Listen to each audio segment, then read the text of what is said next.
Hi, I'm Andrew. And I'm Maya. Welcome to the second series of Behind the Rhymes. The mountain we all climb.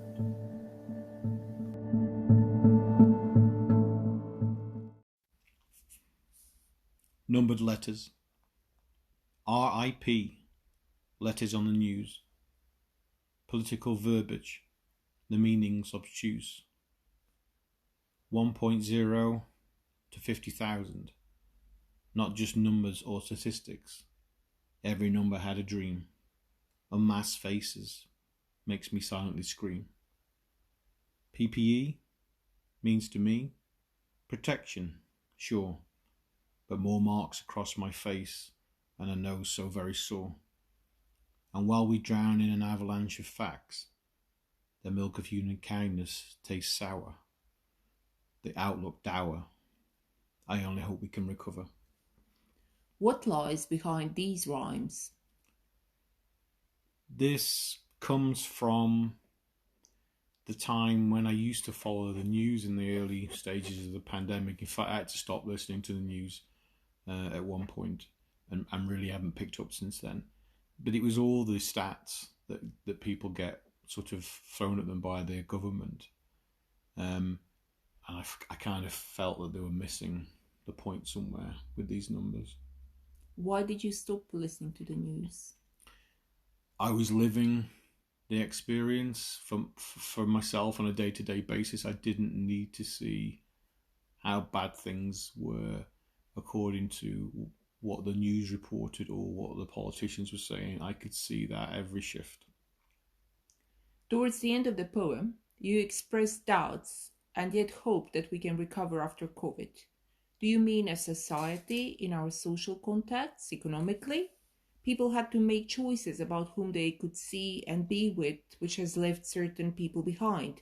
Do you refer to the recovery of human relationships? Well, both economically and mentally, I guess. Economically, things boom and bust. You know, we've had problems in the past that we've recovered from, natural problems, people, the banks, caused the last financial breakdown. I suspect we'll recover. That may take some time, may take even longer than it took last time. I think the mental scars from this, the societal scars that you're referring to, I think that's going to take a lot longer. There's a line in the poem, not just numbers or statistics, every number had a dream. What are you referring to?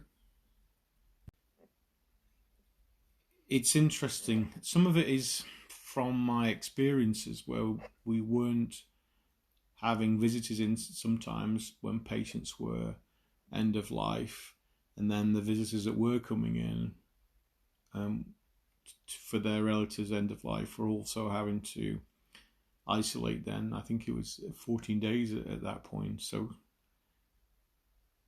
it's, while I was reading stats on the news or listening to stats, there was a real side to this that just wasn't being portrayed on the news at all.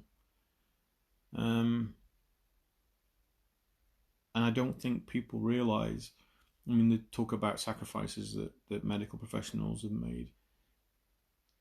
Wear a mask, people complain about wearing a mask for an hour or 30 minutes in the supermarket. Try wearing one that's glued to your face for 4 hours. You're going home at the night and you've got marks across your face that are still there for some hours later. And you've got politicians on the news talking about our numbers and things that really mean very little when you've got people that are dying in front of you.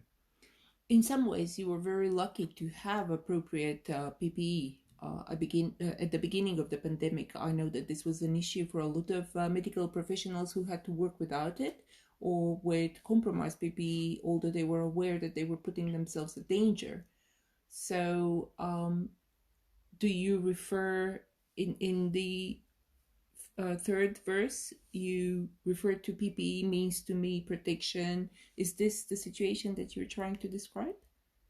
So, I mean, that was a bit of a scandal, really, wasn't it? The nursing homes, the private care sector, sort of district community care, and certainly some of the, they call them green or grey areas now.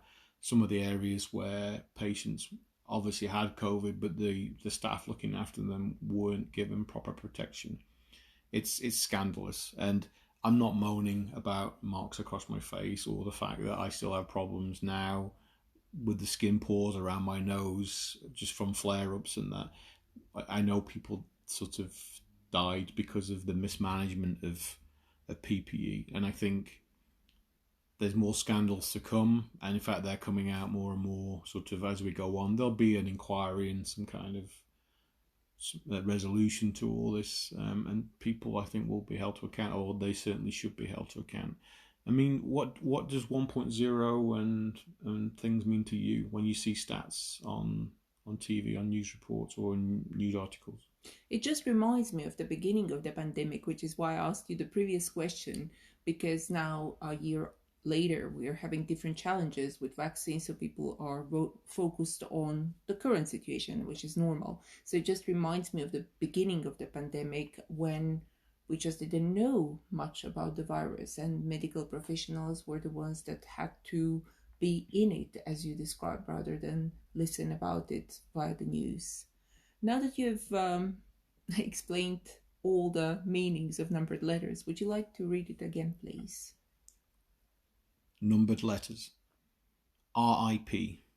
Letters on the news. Political verbiage. The meanings obtuse. 1.0 to 50,000.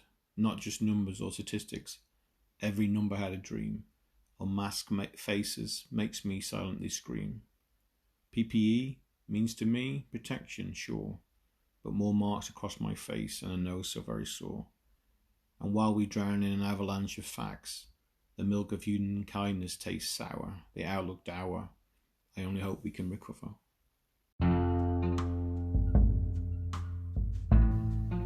You have been listening to Behind the Rhymes, the mountain we all climb. With me, Andrew. And me, Maja. If you like this podcast, look out for more on Anchor, Google Podcasts, Breaker, Pocket Casts, Radio Public, and Spotify.